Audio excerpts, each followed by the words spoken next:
जी, तो हम सबसे पहले डेटाबेस की बात करते हैं। डेटाबेस बनाएंगे, ठीक है जी। फॉर क्रिएटिंग डेटाबेस मैं सबसे पहले तो अपने प्रोजेक्ट की एक जगह डिसाइड कर लूँ कि प्रोजेक्ट को सेव कहाँ पे करना है, ठीक है। तो मैंने लेट सपोज एक फोल्डर में अपने MVC के नाम से फोल्डर बना लिया और इसके अंदर मैंने जगह अपनी डिसाइड कर ली। मैं डेटाबेस पे गया, राइट क्लिक किया, मैंने एक अदर नया डेटाबेस का नाम, ठीक है, मैंने कहा भाई माई शॉप डीबी, तो माई शॉप डीबी कर दिया, ठीक है। माई शॉप डीबी का डेटाबेस है, इसको मैंने इसकी प्राइमरी डेटा फाइल को रिप्लेस किया। पाथ मैंने कहा इसको रखें आप अफनान वर्क में MVC के अंदर, ठीक, और इसको भी वहीं पर, ओके। डेटाबेस मेरा बन चुका है माई शॉप डीबी। इसके अंदर टेबल्स में आया, सबसे पहले मैं एक टेबल बनाऊंगा। मैंने कभी कैटेगरी आईडी, ठीक है, इंटीजर, कैटेगरी का नाम varchar 50 कैरेक्टर्स, और प्राइमरी की मैंने सेट की, ऑटो इंक्रीमेंट मैंने सेट कर, ठीक है। TBL कैट इसका मैंने नाम रखा, ठीक है। प्रॉपर नेमिंग और प्रॉपर काम करें हमेशा, ठीक है। नया मैंने एक प्रोडक्ट आईडी, प्रोडक्ट का नेम, डिपेंड्स ऑन कि हमें क्या क्या चीज़ों की ज़रूरत है। प्रोडक्ट की प्राइस मैंने दे दी यहाँ पर मनी, ठीक है। प्रोडक्ट की लेट से मुझे डिटेल्स चाहिए, तो इसके लिए हमारे पास टेक्स्ट होता है, ठीक है जी।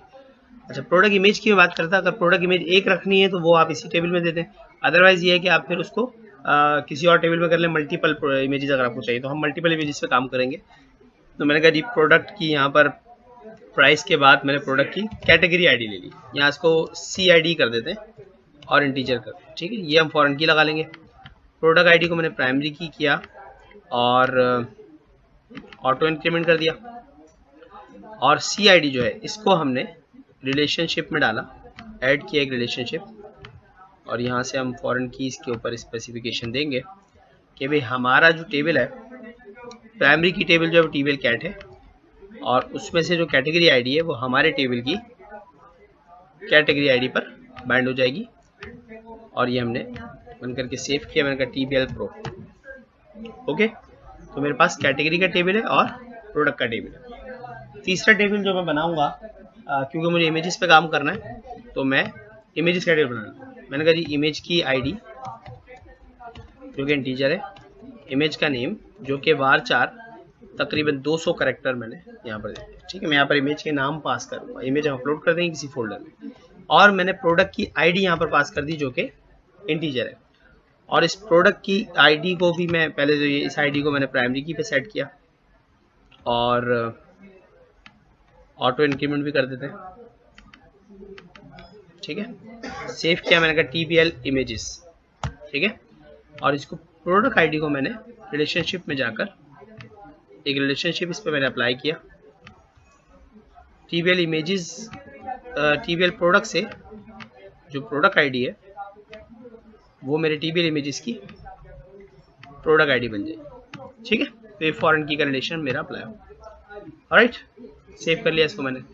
अब एक चीज़ रह गई, ये तो मेरा शॉपिंग कार्ट के अंदर जितनी कैटेगरीज और प्रोडक्ट का वाला काम था ये तो कवर हो गया। अब होता है ये कि लोग इस पर मुझे ऑर्डर भी करेंगे ना, ऑर्डर जब वो करेंगे तो मुझे ऑर्डर रिसीव करने, एक टेबल में बना लेता हूँ TBL order, order ID integer, order की डेट, ठीक है। आप इसको डेट टाइम भी ले सकते हो, डेट भी ले सकते हो, जो भी आपको सूटेबल आपको लगे। मैंने डेट ली, ठीक है। अगर टाइम भी चाहिए तो डेट टाइम ले लें आप पूरा। मैंने ऑर्डर का पर्सन नेम, जो पर्सन है जिससे हमें कांटेक्ट करना है वो, ऑर्डर पर्सन फ़ोन, उसका फ़ोन नंबर। अब हमारे यहाँ फ़ोन नंबर्स 12 कैरेक्टर के होते हैं, मैंने 20 कैरेक्टर्स ले लिए, ठीक है, ताकि किसी भी किस्म के फ़ोन नंबर प्लस के साथ, डैश के साथ। और हम फ़ोन नंबर्स वगैरह को कभी भी जो है वो इंटीजर या फ्लोट नहीं रखते। उसकी वजह ये कि फ़ोन नंबर्स पर हमने कभी भी कोई कैलकुलेशन तो करनी नहीं है, ठीक है। तो इस चीज़ का ख्याल रखें। ऑर्डर पर्सन एड्रेस, ठीक है, उसका एड्रेस जो कि टेक्स्ट हो सकता है। ऑर्डर पर्सन शिपिंग एड्रेस, ठीक है। ऐसा होता है कभी कभी कि मैं रहता तो कराची में हूँ लेकिन मुझे जो शिपिंग करवानी है वो हैदराबाद में करवानी है, तो ऐसा हो सकता है। ठीक है। अच्छा, फिर ऑर्डर का अमाउंट, उस ऑर्डर का, वो जो ऑर्डर उसने किया है उसका टोटल अमाउंट कितना है। ठीक है, ये भी बड़ा इंपॉर्टेंट है। और ऑर्डर का स्टेटस जो कि इंटीजर लिया है। ठीक है, ऑर्डर आईडी को मैंने प्राइमरी की किया, ऑटो इंक्रीमेंट कर दिया। ठीक है, सेव किया मैंने TBL ऑर्डर्स। ठीक है,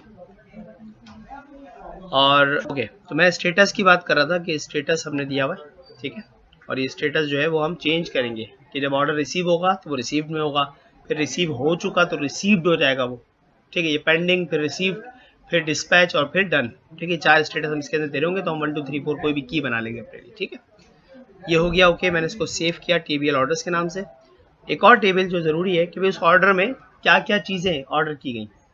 ठीक है, जो ऑर्डर आया आपका उसकी ऑर्डर डिटेल मैं टेबल बना रहा हूँ। मैंने कहा डिटेल आईडी, ये तो ऑटो इंक्रीमेंट है। ठीक है, ऑर्डर आईडी, किस ऑर्डर से ये, मतलब किस ऑर्डर के लिए ये प्रोडक्ट है। प्रोडक्ट आईडी जो कि इंटीजर है। ठीक है जी, प्रोडक्ट की प्राइस अगर यहाँ से लेनी है तो हो सकता है डिस्काउंट प्राइस हो, तो इसलिए यहाँ पर प्राइस दे दें। समझ आ रही है मेरी बात कि भाई ऐसा हो सकता है कि कोई डिस्काउंट प्राइस हो तो हम उसको भी फिर वहाँ पर मैनेज करेंगे, तो इसलिए यहाँ पर भी प्राइस दे रहे हैं हम कि भाई बेचा कितने में। ठीक है, अच्छा, प्राइस जो आ गई मेरे पास वो मैंने ले ली मनी में। अच्छा, इसके बाद मैंने कहा प्रोडक्ट का क्वांटिटी, कितने उसने मंगवाए, तो ये ऑब्वियसली इंटीजर होगा। और फिर प्रोडक्ट का अमाउंट, इस वाले प्रोडक्ट का टोटल अमाउंट ये मनी में आ गया। ठीक है, सही, सारी चीज़ें मेरे पास मैनेज हो गई। मैंने डिटेल आईडी को प्राइमरी की बनाया, ऑटो इंक्रीमेंट किया, सेव कर दिया TBL ऑर्डर डिटेल्स। ठीक है, बड़ा लंबा सा नाम है लेकिन इट्स ओके। अच्छा, अभी ऑर्डर आईडी को ऑटो रिलेशनशिप में डालना है। ऐड किया मैंने, रिलेशनशिप्स बनाता हूँ मैं। सबसे मैंने कहा भाई सबसे पहले तो मेरे पास ऑर्डर्स में से जो ऑर्डर आईडी है वो मेरे टेबल की ऑर्डर आईडी भी बाइंड हो जाएगी। ठीक है, ओके हो गया, कोई प्रॉब्लम। एक तो ये वाली की ऐड हो गई, एक और की मैंने ऐड की, एक और फॉरेन की है जो कि प्रोडक्ट की है ना भाई। प्रोडक्ट वाले टेबल में से जो प्रोडक्ट आईडी है वो मेरे टेबल की प्रोडक्ट आईडी। ठीक है, तो फॉरेन कीज दोनों मेरे पास अप्लाई हो गई। ओके, हमारा डेटाबेस तैयार हो गया।